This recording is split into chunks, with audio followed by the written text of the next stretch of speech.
Today, we're breaking down two of the most dynamic schemes to ever grace the college football gridiron. We're talking the Briles Veer Shoot versus Urban Meyer's Power Spread.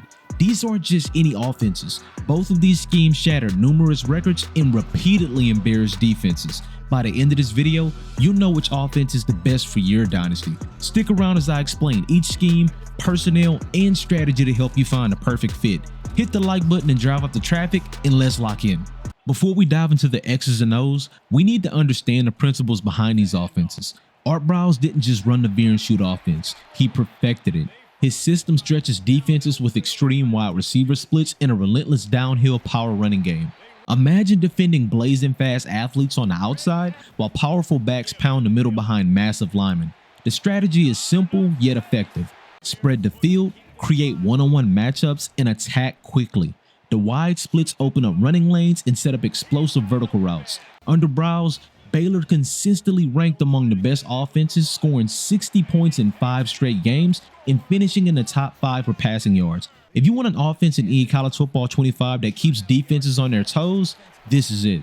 Now let's turn our focus to Urban Meyer's Power Spread offense. While Briles loved to stretch the defense vertically, Meyer emphasized balance, adaptability, and utilizing every athlete.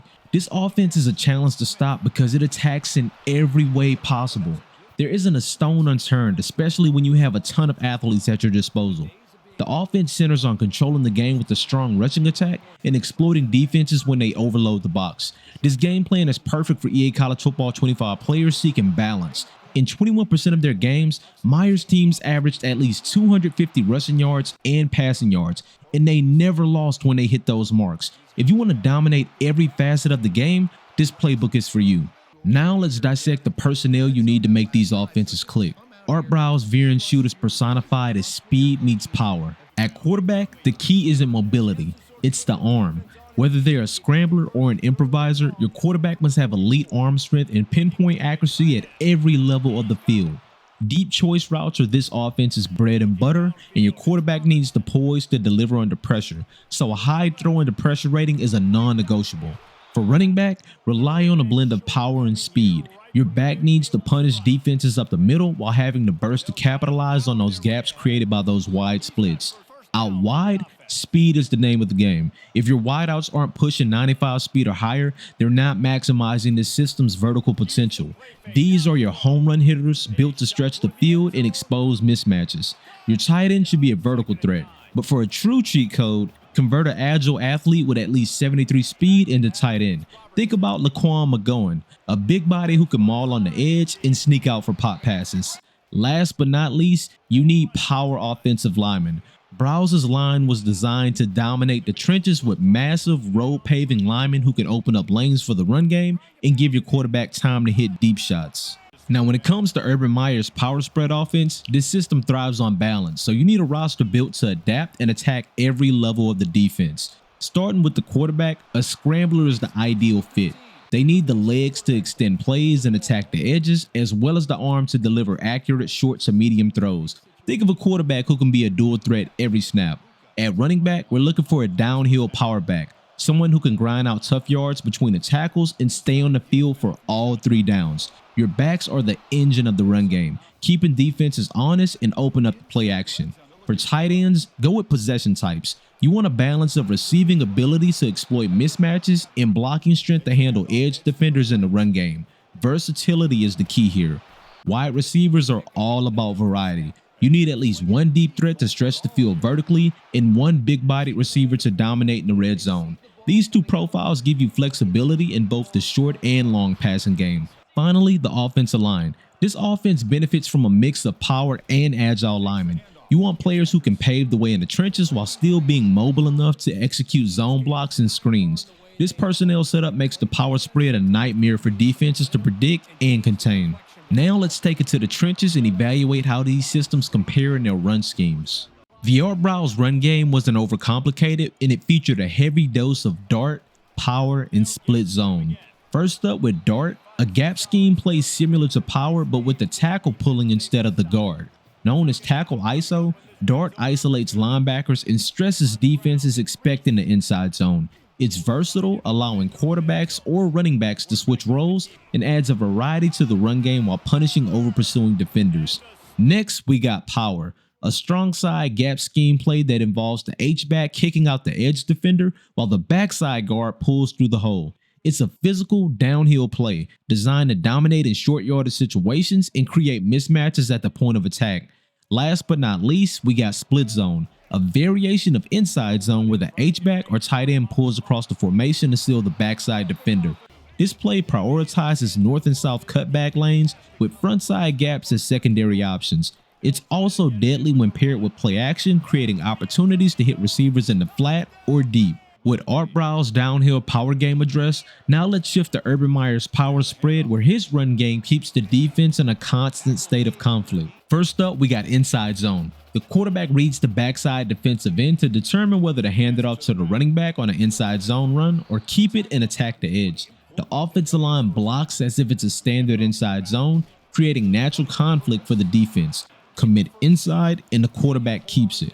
Contain the quarterback and the running back gashes the interior. This play exploits defensive indecision while maintaining a physical edge. Next up, we got power. Meyer's power scheme is all about numbers and physicality.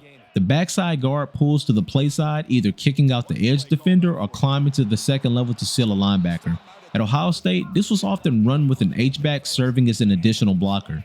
To add layers, Meyer frequently incorporated RPOs into power plays, forcing defenders to choose between stopping a run or covering a quick pass, amplifying the stress on the defense. Last but not least, an unusual run, the inverted veer, a unique twist on the veer option. The inverted veer flips the traditional roles. The quarterback becomes the downhill dive runner, attacking directly upfield while the running back sweeps outside to threaten the edge. This play utilizes power blocking to create interior movement while the quarterback reads the play side defensive end. If the end commits to the sweep, the quarterback keeps it and punches it through the middle. If the end hesitates, the ball goes to the outside to the running back for a big gain. This style of run game forces the defense into quick decisions. You can use mobile quarterbacks, versatile running backs, and a power blocking scheme to exploit defensive mistakes. Now that we've hammered through the run game, let's shift our focus to the air. When it comes to the Briles Veer Shoot, the passing game lives by one motto: risk it for the biscuit. After pounding the defenses with the run, it's time to take deep shots, and this offense does it in style. At the heart of the Briles passing attack is the deep choice series. The goal? Isolate a receiver and let them attack vertically with an option route. One of the staples is slot choice. Here's how it works. The corner is occupied on the outside to free up the slot receiver, who works off the safety's leverage. If the defense shows a too high safety look, the slot finds the opening in the middle. Against a single high safety, it's a seam route right up the hash. This is where the run and shoot DNA peeks through. Receivers have the freedom to adjust their routes based on the coverage, making it nearly impossible to defend. If defenders start playing off, those vertical routes can snap into easy stops for a high percentage throws. It's calculated aggression, stretching the field, testing safeties, and punishing anyone bold enough to stack the box or cheat up. This isn't just a passing game, it's a vertical assault. Now let's examine how Meyer's power spread differs with its precise air attack. The passing game is centered on one principle: make the defense wrong every time. His route combinations create mismatches by forcing defenders into tough decisions. Let's look at three key concepts: the pivot, four verts, and curl flat. The pivot concept manipulates coverage by having a receiver start with a shallow cross and then pivot back out. Pivot can be paired with a dig route from the opposite side and a vertical route over the top. This concept creates openings at multiple levels of the defense. Next up is four verticals. Four receivers run go routes, splitting the field and challenging cover 2 or cover 3 defenses. This stretches safeties thin and puts cornerbacks in isolation, giving the quarterback multiple targets for a big play. The curl flat concept is effective against cover 4. The divide route draws the safety away, allowing the curl route to exploit inside leverage against the cornerback, while the flat route creates a high-low stretch against the outside linebacker. Overall, Meyer's passing game focuses on creating conflict and controlling the game. I know that was a lot, but you've got the scouting report now. Which offense will you choose? The Briles Veer Shoot, a system that thrives on pounding the rock and then breaking defenses wide open with vertical routes, or perhaps Urban Meyer's Power Spread, a blend of physicality and precision that attacks you at every level? Let me know in the comments which offense fits your dynasty playstyle best. And if you're looking to keep your sword sharp, stay locked in because I've got more playbooks on the way. Make sure to smash that like button, subscribe, and hit the bell for my notifications. Until next time, it's your favorite senpai, and I'm out. Peace.